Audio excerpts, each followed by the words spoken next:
Hey everyone, my name is Michael Harrington. I'm an intern for Compact Canine Rescue. I specialize in content creation for this dog rescue, and today I'm going to go over some tips, techniques, and tools that we use for our content. Alright, so to start, the goal of this guide is to explain and familiarize you with the tools and techniques we utilize to create our content. This guide will also include a section that goes over the style of our brand, color, logo, and more. If you're new to content creation and find it to be overwhelming, don't worry, this guide is just for you. First off, let's go over how we create our graphics and the tools that we use for that. For the quick creation and drafting of graphics for our social media posts, banners, or flyers, our staff utilize a designing program called Canva. Canva allows us to easily keep track of the designs and graphics we've made, as well as the logo and colors of our brand.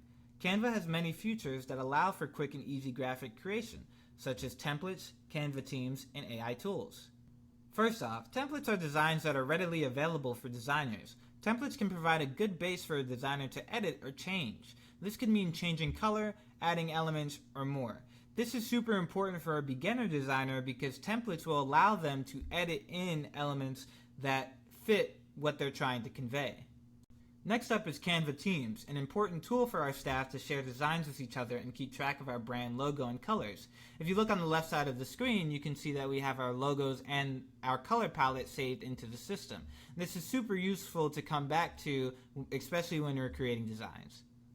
Finally, AI tools are a recent addition to Canva that allows users to easily draft text in original designs. Although it is a helpful tool, I will say that content produced by AI should be edited or proofread before it is posted. Sometimes AI doesn't produce the most authentic work, and so editing it and proofreading it ensures that it is accurate. Alright, so if you're new to Canva for the first time, you want to familiarize yourself with the toolbar on the left side of the screen, which has design, elements, text, brand, uploads, and more. And you also want to familiarize yourself with the toolbar at the top of the screen that changes depending on what element of the design that you're clicking on. So for example, if you're clicking on the text element right here, you can see that there's the options to adjust the font size, if it's bolded, the color, if it's italicized or underlined, and there are a lot more options along the way.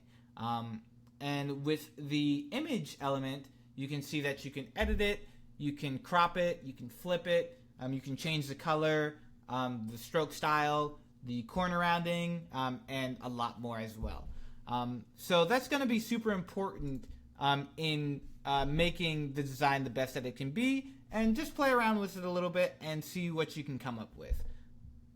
Alright, so the tools that you will end up using the most for graphic creation are going to be firstly the Design tab in the top left corner to start your project with templates or layouts. Usually if you're a beginner, you want to use templates to get a good base, and then you're going to want to edit it heavily using the Elements tab below it to add dog-related elements to the design. So for example, if you see this kind of paw print, you can click on it and drag it into the design, and then you will have that within the design, and you can edit it to change the scale, and you can also change the color as well.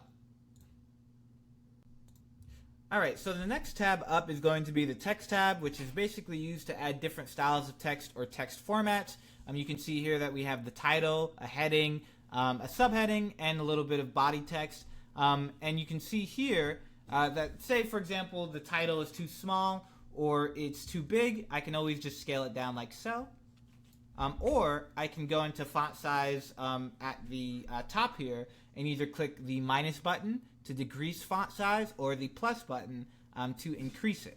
Another thing about the Text tab is that we don't want to add too much text to a design, so much so that it dominates the design itself. You'll see this in the examples provided in the next slide, but what we're really shooting for is designs that have a clear call to action and not necessarily a paragraph or so of text. A good rule of thumb is to keep the message you intend to convey simple and short, about 1 to 2 sentences in length. Next up is going to be the Brand tab, which is a premium feature, but if you do ever end up using this tab, it's going to be pretty useful to keep track of color palette and logos for our brand. As always, you can always keep track of logos as well as color in different ways, especially if you're using the free plan instead of the premium plan. So this is an optional tab to kind of familiarize yourself with, but it is very useful for keeping track of logos as well as color palette. Finally, the Uploads tab is useful for adding external imagery or photography from your folder. It's going to be useful for kind of putting in imagery that the system hasn't brought in yet, and if you have any photography that you've taken and you have it stored on your computer, it's going to be very useful to be able to bring in the files using these features at the top, which is the ability to upload files from your folders or to even record yourself via audio or video. So here are some examples of our post using Canva.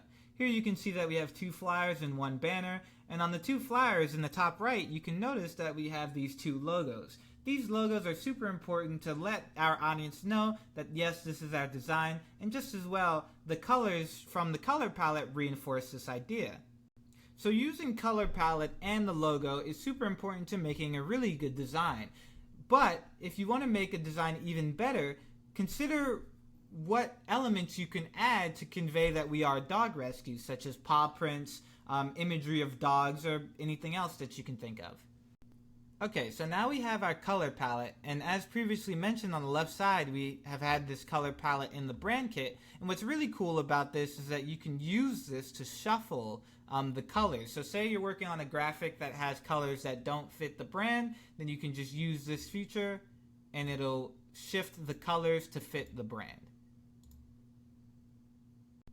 Let's also go over the logo. As you saw before, most of our graphics or designs has the logo in the top right corner or pretty much any corner that has free space.